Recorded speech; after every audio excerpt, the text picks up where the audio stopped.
ময়মনসিংহের ভালুকায় শ্রমিক দলের উদ্যোগে কর্মী সমাবেশ হয়েছে। বিএনপির ভারপ্রাপ্ত চেয়ারম্যান তারেক রহমান কর্তৃক জাতির সামনে উপস্থাপিত রাষ্ট্রকাঠামো মেরামতের ৩১ দফা জনগণের মাঝে পৌঁছে দিতে ওই সমাবেশ হয়।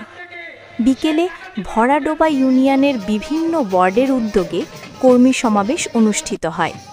সমাবেশের সভাপতিত্ব করেন ভরাডোবা ইউনিয়ন শ্রমিক দলের আহ্বায়ক জাহাঙ্গীর আলম। এ সময় প্রধান অতিথি হিসেবে উপস্থিত ছিলেন ভালুকা উপজেলা বিএনপির ভারপ্রাপ্ত আহ্বায়ক মোর্শেদ আলম।